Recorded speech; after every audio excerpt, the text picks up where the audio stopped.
Hello et bienvenue sur ce podcast Organise ton quotidien. Je souhaite vous donner davantage de conseils et d'astuces pour gagner du temps et mieux gérer votre argent au quotidien.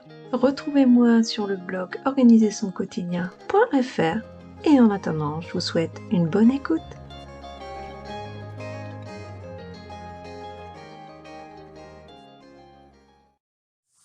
Alors, dans cet épisode, je ne l'ai pas préparé, puisqu'en fait, je vais pas vous cacher, à l'heure où je l'enregistre, puisque je n'avais plus trop d'avance, je suis un petit peu clouée au lit en fait. Donc, je voulais revenir un petit peu sur le fait de tenir compte de son énergie pour faire donc toutes les actions. Pour éviter de culpabiliser, justement, si vous avez prévu tel jour de faire telle action, c'est vraiment très important de s'écouter et de se dire que voilà, on est moins bien aujourd'hui, on verra demain. En fait, ce qui va être important, c'est vraiment de réussir à gérer les priorités, vraiment gérer l'urgent, l'important. Comme j'en parle très souvent dans les articles de blog et dans un précédent épisode de ce podcast, c'est vraiment gérer ses priorités en fonction de la matrice d'Eisenhower. Moi, honnêtement, ça a changé ma vie, puisque, voilà, je fais vraiment très attention à mon énergie. C'est pas ce que je faisais forcément avant, et du coup, ça m'a conduit à de burn-out notamment, de pas écouter suffisamment son corps. Là, je sais que mon organisme me parle, veut me dire de peut-être un petit peu ralentir. Alors, en ce moment, c'est pas que je sois débordée, bien sûr, puisque bon, je suis quand même bien organisée, vous vous en doutez, mais bon, hein, ça peut arriver aussi que tout soit pas maîtrisé, bien sûr. Mais voilà, je suis en train de vraiment de travailler sur la refonte de plein de choses. J'avais besoin de réfléchir à la tournure que je souhaitais donner, donc que ce soit le blog, ce podcast ou encore la chaîne YouTube, et donc mon autre activité que j'ai en parallèle de rédactrice web. Et du coup, forcément, je pense que ça a pris beaucoup d'énergie et je me suis oubliée, comme souvent en fait. Souvent, ce qui arrive, c'est qu'on s'oublie au profit donc de gérer tout ce qu'il y a à faire pour les autres, pour ses activités, pour son travail, sa vie de maman, etc. Et c'est vrai que c'est quand même hyper important de toujours s'écouter parce que votre corps s'exprime de toute façon. Je me rappelle quand j'ai été en arrêt il y a 1 an et demi environ. Mon médecin m'a expliqué ça en fait. Le corps en plus fabrique plein de toxines. Donc en fait du coup vous êtes complètement à plat. Et c'est vrai qu'il m'a fallu bien 2 semaines d'arrêt de travail pour m'en remettre. Il voulait même me proposer une 3e semaine, mais bon, comme j'étais pas remplacée à mon travail, ça ne m'intéressait pas. Et moi, être en arrêt trop longtemps, c'est pas le top, puisque du coup, je peux pas non plus avancer sur donc mon activité, parce qu'à l'époque, donc je cumulais ma micro-entreprise avec mon activité salariée, donc très prenante. Et c'est vrai qu'à ce moment-là, je me rappelle que j'avais réussi à couper puisque j'avais un conseil d'un médecin justement qui m'avait dit de noter vraiment, absolument, tout ce qui me fait du bien. Donc l'idée là, c'est vraiment de noter, vous prenez votre carnet, votre bullet journal, une feuille, 10 activités qui vous font du bien, qui vous procurent du bien. Et ça vraiment, c'est quelque chose de super important. Parce que cette semaine-là, en fait, donc au début, le temps que le corps se remette, c'est vrai que surtout, souvent on est à plat de toute façon, on est complètement à plat, de toute façon je ne pouvais pas faire grand chose, et donc on va pas culpabiliser, si le ménage n'est pas fait impeccablement, c'est pas grave, si on n'a pas fait le batch cooking, c'est pas grave, on va vraiment gérer l'urgent. Donc c'est vrai que j'avais repris ces 10 activités qui me font du bien, qui étaient par exemple regarder mes séries Netflix, tous des films en fait, par exemple j'aimais bien aller nager, bon c'était avant le Covid, donc forcément j'avais pu aller à la piscine, voilà, j'avais vraiment mis en place vraiment des actions pour retrouver en fait la forme, l'énergie, etc. Alors évidemment ça peut prendre beaucoup de temps, mais c'est vrai que je me rappelle que quand j'étais retournée au travail, c'était un peu tôt, c'est pas pour rien que mon médecin voulait me proposer une 3e semaine, le jour où je suis retournée, j'étais complètement à plat, en plus j'ai ma responsable qui m'appelle en me parlant des nouveautés, il y avait un nouveau projet. Déjà, j'avais beaucoup de travail, mais il y avait un nouveau projet, elle m'en parle. Je m'étais complètement effondrée en fait au téléphone, hein. C'est vrai que c'était une reprise un petit peu trop tôt, donc c'est vraiment quelque chose que je ne conseille pas. Bien sûr, malheureusement, on ne peut pas forcément s'arrêter. C'est pas du tout évident, hein, dans certains métiers notamment, que ce soit financièrement. Moi, j'avais de la chance. Après 3 jours de carence, j'ai été payée intégralement mon salaire. Mais bon, j'avais quand même une perte, de salaire, hein, c'était quand même mais j'en avais vraiment besoin. Par contre, là, étant indépendante, forcément, je sais que je vais pas pouvoir m'arrêter pendant 2 semaines, c'est juste pas possible. En plus, à l'heure où j'enregistre cet épisode, donc il sortira mercredi, je suis dans une grosse semaine de refonte de ma formation d'organisation Timing Zen. C'est vraiment la version 3, et je devais faire un lancement, je devais en parler tous les jours. Bon, bah, voilà. Alors, est-ce que aussi c'est peut-être pas le moment? Je suis peut-être pas alignée, je ne sais pas.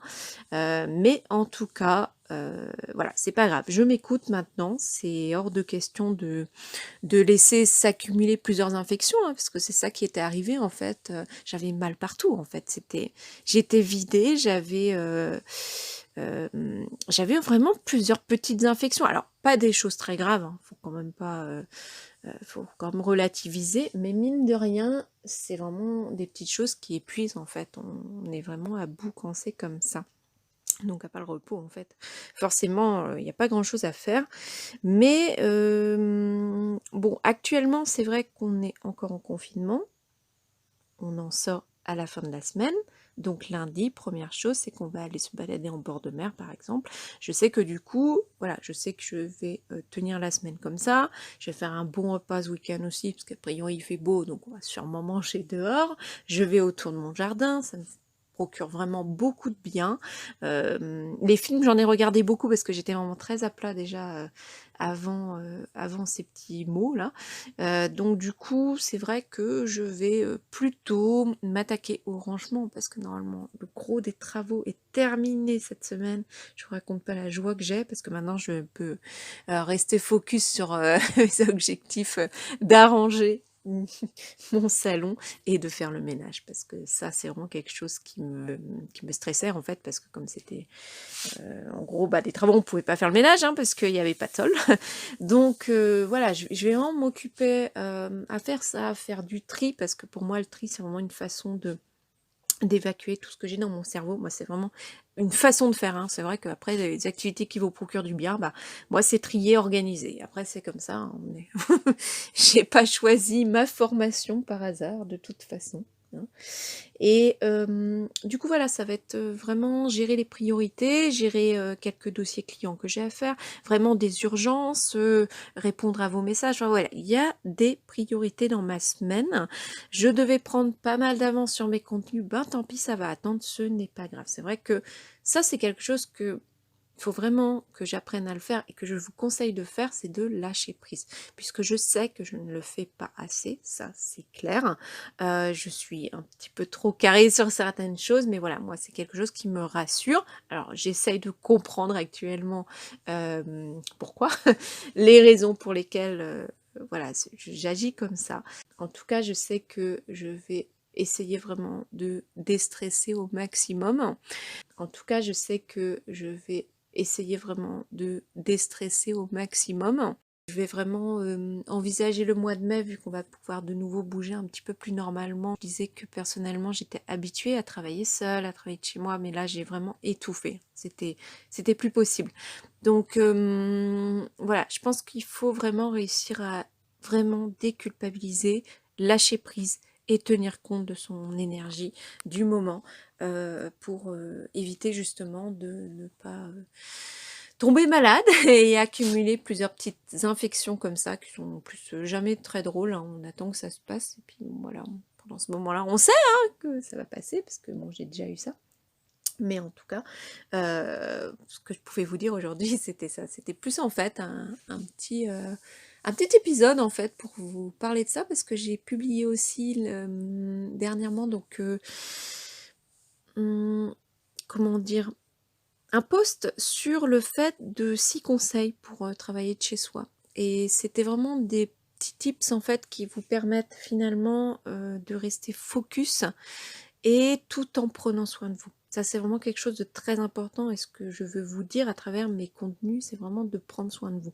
De toute façon, mon objectif premier, c'est de vous permettre de gagner du temps pour prendre enfin du temps pour vous. Et c'est vrai que j'insiste vraiment là-dessus parce que c'est vraiment important. C'est forcément, on pense aux autres, on a notre famille, on a notre mari, on a nos proches, c'est normal. Mais il faut aussi penser à vous parce que si vous, vous n'allez pas bien, eh ben, les autres n'iront pas bien et le reste, voilà, suivra forcément ou ne suivra pas pour le coup.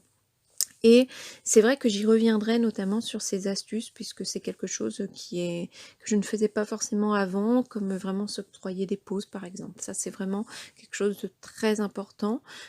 Prochainement d'ailleurs, je vais peut-être faire des petites sessions, j'ai trouvé ça super sympa, de study with me, work with me. Enfin, on se filme en train de travailler, ça permet une détente et en même temps ça se permet de se motiver. C'est ce que je suis en train d'envisager en fait, plus pour ma chaîne YouTube pour le coup, parce qu'on est plus sur le visuel là, mais c'est vrai que c'est comme si voilà, ça avait coulé de source cet état de sérénité, de bien-être, quelque chose qui est vraiment très important, parce que là en fait, je me connais comme j'ai fait de burn-out.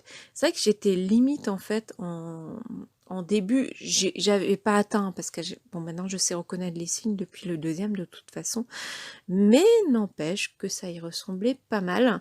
Donc du coup voilà, je sais que c'est, voilà, je mets du temps après à revenir dans un bon état en forme en tout cas. Puis bon voilà, hein, j'ai l'âge que j'ai aussi. Et d'ailleurs, faut absolument par contre que je prenne soin de moi, notamment justement au niveau d'une activité sportive. Ça va être vraiment quelque chose de primordial. Quand je vous dis de prendre soin de vous, c'est ça aussi, c'est vraiment de trouver quelque chose, un temps pour vous.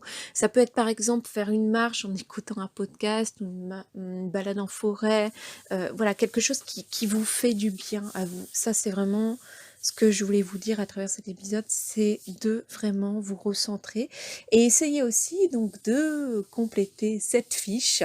Je me demande si d'ailleurs je l'avais pas mise en place sur le blog. Il faudrait que je la retrouve.